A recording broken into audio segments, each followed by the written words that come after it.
Boa tarde, eu sou a Juliana Rosa, sou contadora, administradora e professora universitária.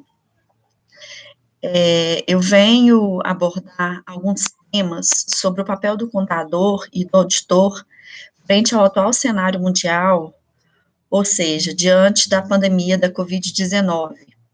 Minha intenção é levar os ouvintes a refletirem sobre alguns pontos.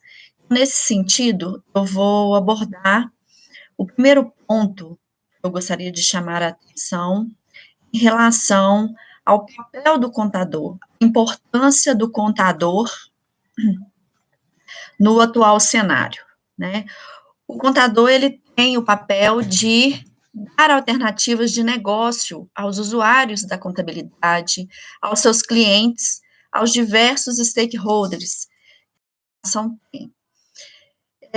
Nesse sentido, principalmente nesse momento, um momento delicado em que estamos vivenciando, o cuidado e a prevenção que o contador precisa ter em relação às situações, às operações contábeis, a divulgação das informações, as operações que são elaboradas nas organizações. É importante, neste momento, o contador apresentar soluções aos clientes, auxiliar na tomada de decisão, além de já apresentar os números, e normalmente o contador leva informações que são informações importantes, que vão auxiliar na tomada de decisão do empresário. Nesse momento, ele precisa mais do que isso. Além de levar informações que são importantes, ele precisa de apresentar soluções para que o seu cliente possa passar por essa situação que todos estão vivenciando.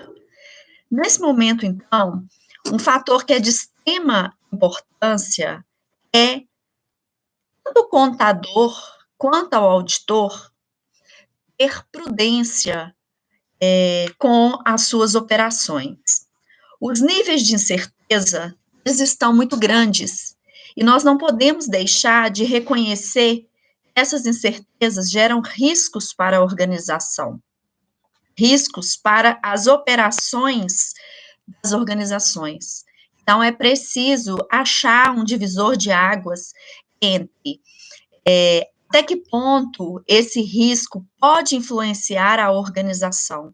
Mas também nós não podemos achar que, apesar de tudo que está acontecendo, nós precisamos nos desesperar, levar os nossos clientes, empresários, usuários da informação contábil a tomar decisões desnecessárias. Alguns empresários acreditam que o papel do contador ele é apenas apurar imposto. Por um longo tempo na história da contabilidade, nós sabemos que isso aconteceu.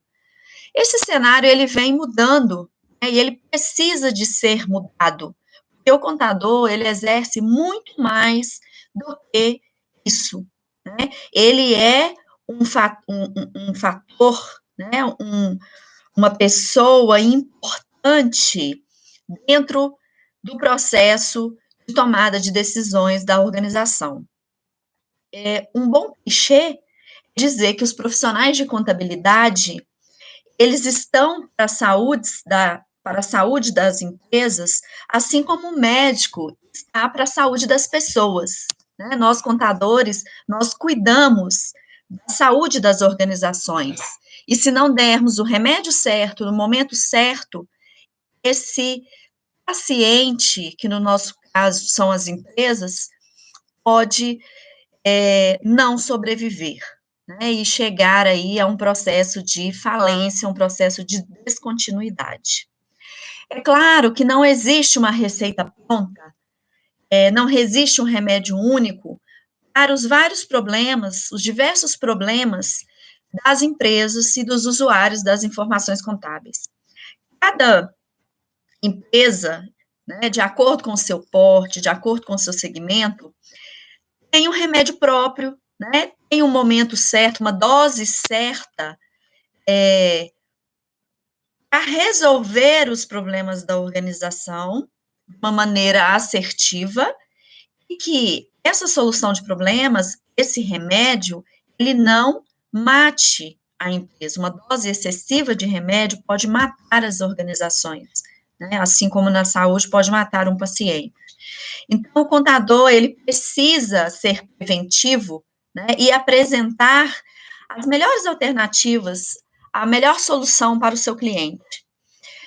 Nesse momento, é importante, então, o contador ter prudência, né? Nós sabemos que na contabilidade nós temos os princípios contábeis, e um dos princípios contábeis, né, nos chama a atenção sobre a prudência que devemos ter na, na manutenção da contabilidade, na geração dos relatórios, na contabilização dos processos contábeis. Então, nós precisamos de ter prudência, principalmente no momento deste. Nesse momento, né, nós sabemos que podem acontecer situações em que o contador fica entre a cruz e a espada, no sentido de que existem vários usuários da contabilidade, e cada usuário, ele quer, né, e isso é inerente ao ser humano, quer que aconteça o que for melhor para ele, né? Então, quando isso ocorre, o contador, ele se torna um centro de divergências de interesses, né? Ou seja, lá na auditoria, os meus alunos de auditoria já estudaram isso, nós já estudamos isso, onde existe o conflito de agência, o conflito de agency, que é quando os diferentes usuários da contabilidade têm interesses diferentes. Então, o administrador, ele tem um interesse, o acionista tem um interesse, o governo tem outro interesse, os bancos, as instituições financeiras também têm os seus interesses particulares. E isso pode gerar, né, divergências de interesses.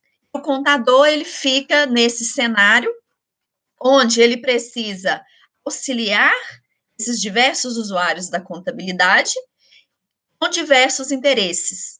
Então, o contador precisa de ser prudente, o auditor precisa de ser prudente, para que ele não caia nesse conflito de agency, conflito de interesses, que pode impactar diretamente na sua decisão, na informação que ele vai passar para o seu cliente. Todas as tomadas de decisões, neste momento, impactarão em um dos pilares da contabilidade, que é um dos pilares é a continuidade da empresa. Então, qualquer tomada de decisão que o empresário tomar, ou que o contador orientar o seu cliente a tomar, ele vai levar a uma situação que pode ou não comprometer um dos pilares da contabilidade, que é o pilar da continuidade, né? Isso aí parte até dos princípios contábeis, o princípio da continuidade da organização.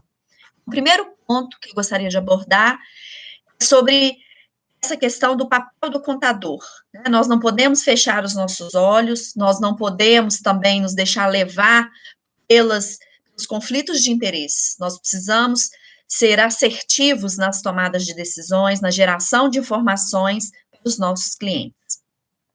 O segundo ponto que eu gostaria de abordar, em relação às atividades contábeis, aos lançamentos contábeis e às operações contábeis, né?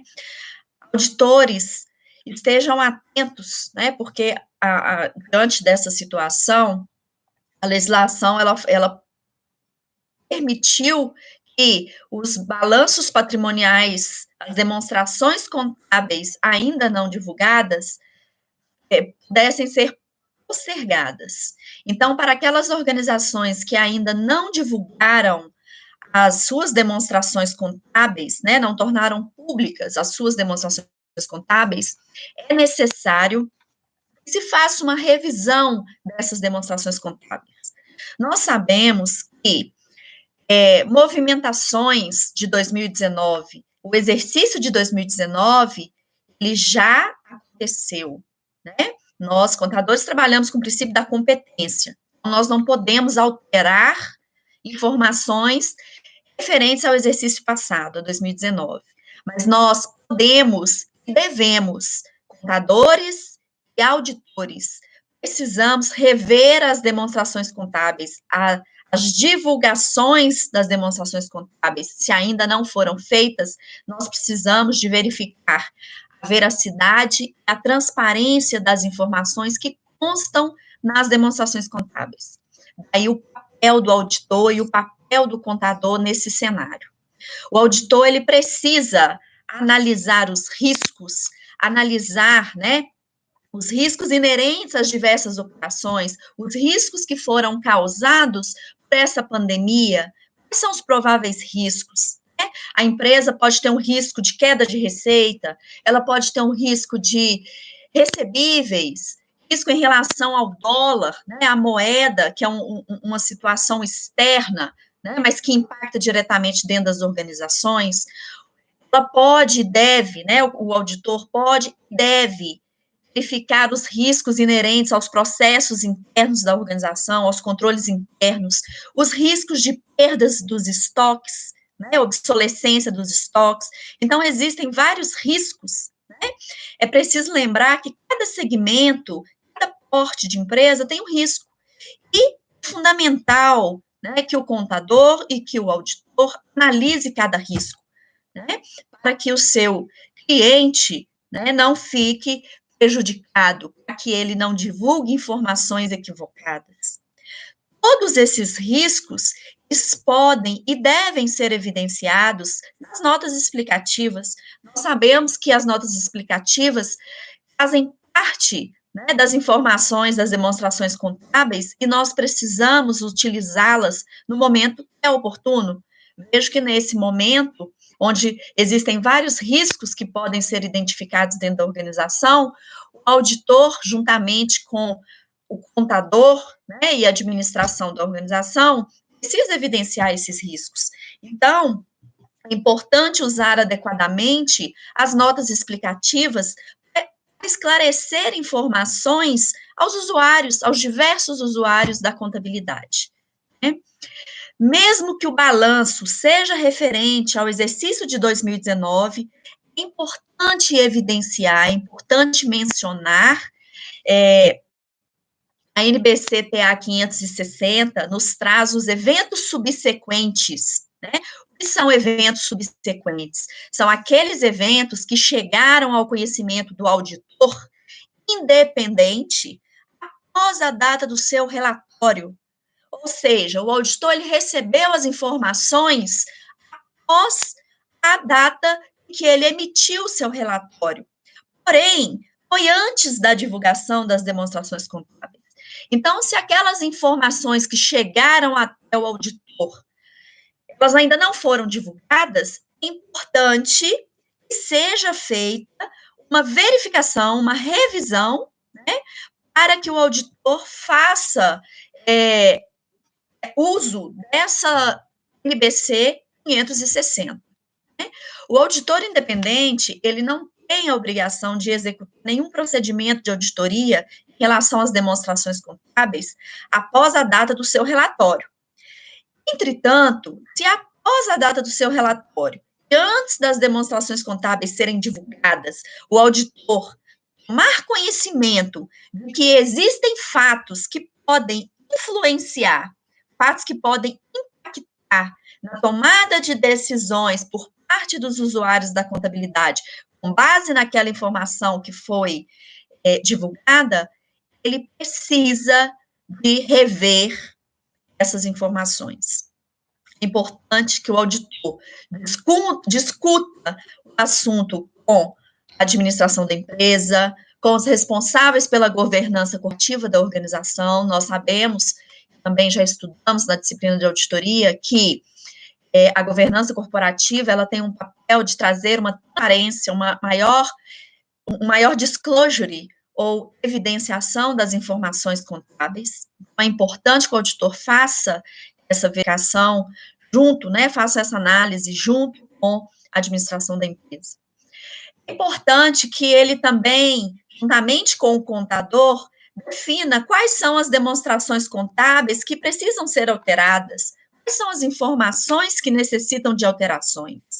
É preciso que ele faça essas indagações para o contador, para o conselho de administração da organização, né? O auditor, ele precisa também apontar, juntamente com o contador, se houve algum fato relacionado a contingências, né, nessa situação de pandemia. Quais são as contingências que precisam de ser revistas?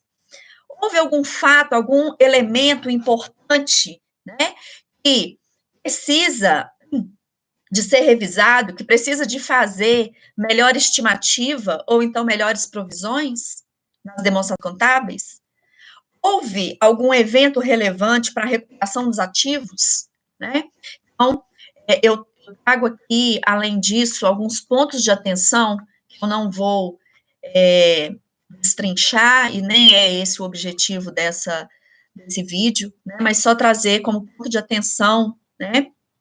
Testes de impairment, de imobilizado, testes de impairment de intangível, o ágio por expectativa de rentabilidade futura, né? Reconhecer as contingências, entre outros pontos de atenção que o contador e o auditor precisam de ter nesse momento crítico.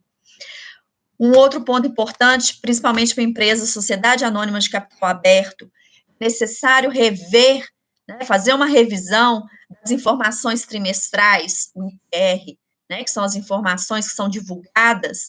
Então, é preciso verificar isso, né? E, por fim, para fecharmos esse ponto, a questão de pagamento de dividendos. É necessário, é importante que seja analisado e realmente, né, se já houve uma discussão, já houve uma assembleia definindo, por exemplo, o pagamento de dividendos, nessa atual situação, é bom para a empresa, né? É interessante para a empresa pagar dividendos? Ou será que é melhor convocar uma nova assembleia para discutir uma distribuição de dividendos? Então, não distribuir dividendos se isso realmente for para o bem da empresa. São pontos importantes, pontos de atenção que o contador, juntamente com o auditor, precisa de ter, né? E, por fim, o terceiro item que eu gostaria de abordar é em relação a quais as alternativas que os clientes têm nesse momento de pandemia, né? E para a gente tratar dessas alternativas, eu gostaria de fazer uma analogia com a situação que nós estamos vivenciando. Pessoa, saúde, empresa. E o vírus que está espalhado pelo mundo. Da mesma maneira que esse vírus espalhado pelo mundo, assim também acontece com as empresas.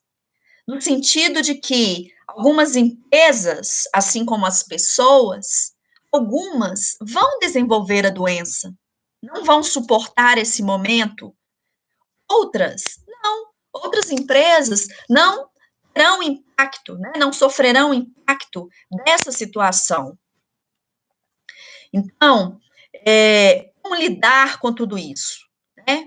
É importante seguir, né, separar o universo. Primeiramente, o universo das grandes empresas. As grandes empresas, elas têm uma possibilidade de suportar, né, de superar, de passar por esse momento de uma forma menos difícil, digamos assim, porque elas podem tomar algumas decisões, né, como, por exemplo, emitir novas dívidas, abrir o seu capital, né, ela tem alternativas que ela pode utilizar no momento de crise. Além disso, ela trabalha, né, as grandes empresas, elas têm departamentos para tratar os problemas, para trabalhar esses problemas. Então, em grandes empresas, eu tenho, por exemplo, um departamento de auditoria interna, Eu tenho, por exemplo, um departamento de governança corporativa e compliance, e cada departamento vai trabalhar essas doenças, né, esse resquício dessa doença, que pode perdurar por um tempo que nós não sabemos qual seja, né? Isso quer dizer que as grandes empresas, elas estão mais bem preparadas para enfrentarem essa situação.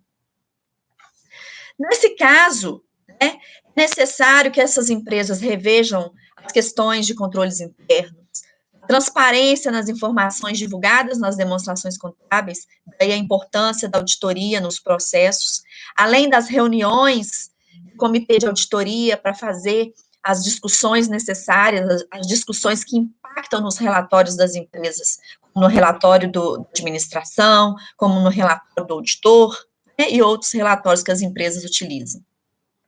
Do outro lado, nós temos o microempreendedor, o empreendedor de pequeno porte, que consegue negociar de uma forma mais amistosa com seus clientes, com seus fornecedores, porque pelo tamanho dele, ele se faz mais próximo dessas pessoas.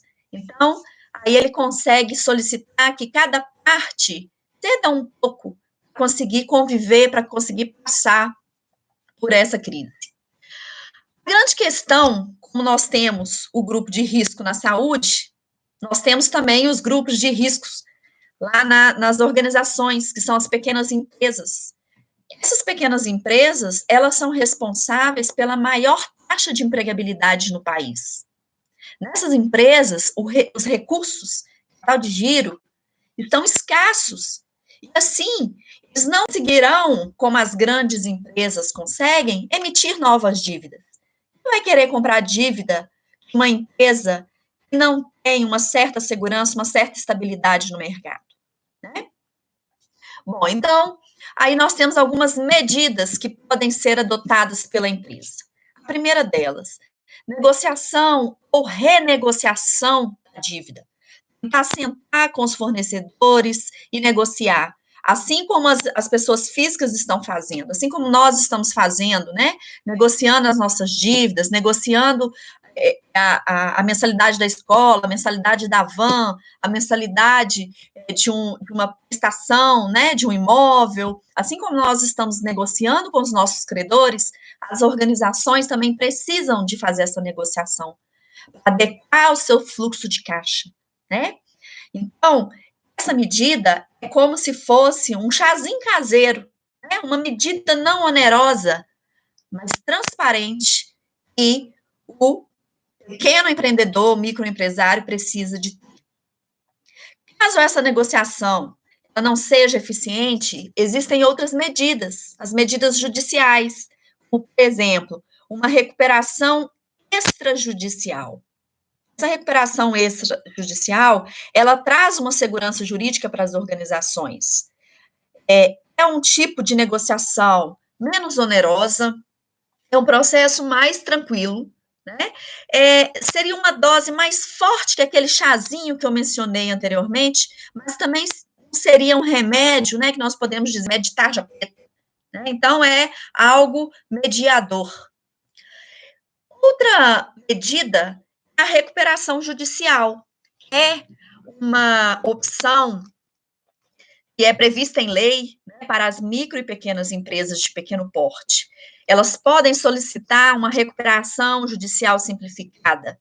Essa recuperação judicial simplificada seria 6 meses de carência para pagar as suas dívidas, e ela poderá pagar essas dívidas em até 3 anos, utilizando a taxa Selic, né? Hoje a taxa Selic ela está a 3%, né? De acordo com a reunião do Copom, nessa semana ela foi reduzida aí mais 0,75%, né?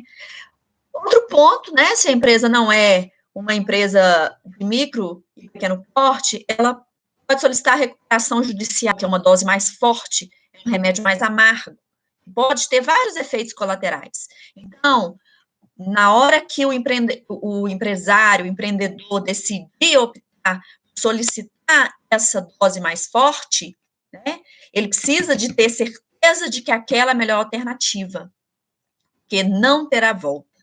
Uma decisão que é difícil, mas, se for necessária, ela precisa de ser tomada. É importante saber que esse processo é um processo mais longo, envolve questões de fiscalização judiciária, então ela provavelmente vai demandar um tempo maior, né? E, por fim, a última medida seria a falência, né? Aqui no Brasil, as pessoas não entendem muito bem sobre essa questão da falência, né? Mas a falência é uma forma de recuperação. É importante ressaltar que a falência, ela não é o final da vida do empresário, é o final da atividade da empresa, e não do empresário. Então, ela é prevista em lei, ela é legal. No Brasil, as pessoas fazem uma associação, né, de que falido é aquela pessoa que deu o golpe, e não é bem assim. Vamos imaginar, né, um exemplo. Nós constituímos um supermercado em uma cidadezinha, e aí, de repente, chega um grande hipermercado nessa cidade. Nós vamos conseguir oferecer os mesmos preços, os mesmos custos, talvez o mesmo atendimento que essa grande rede de hipermercado naquela cidadezinha? Talvez eu, enquanto pequena empresa, não consiga. E aí não é viável mais eu continuar com aquele empreendimento naquele local. Mas isso não significa que eu não posso pensar em alternativas e empreender novamente em um outro local, em um outro cenário, né?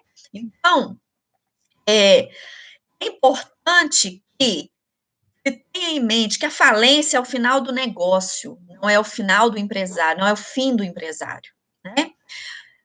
Só para fechar essa parte, né, um exemplo de quem mora lá na Casa Branca, né, Donald Trump.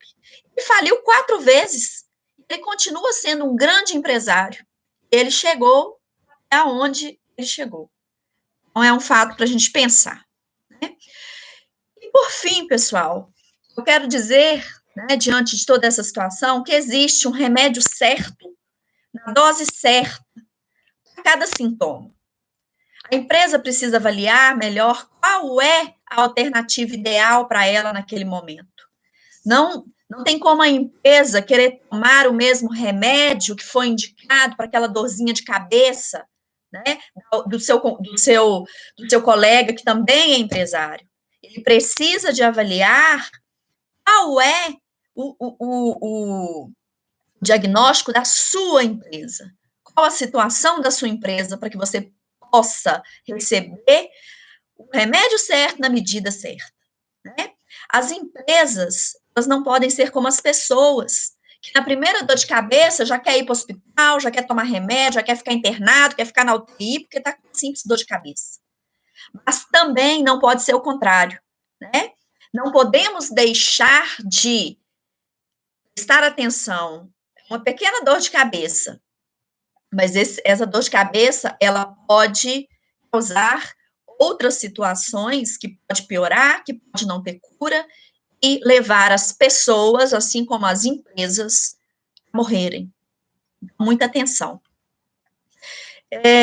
Eu estou fazendo um curso sobre escola disruptiva 4.0, e nesse curso foi dito que uma estimativa que nos próximos 10 anos o mundo mudará muito mais do que ele mudou nos últimos séculos.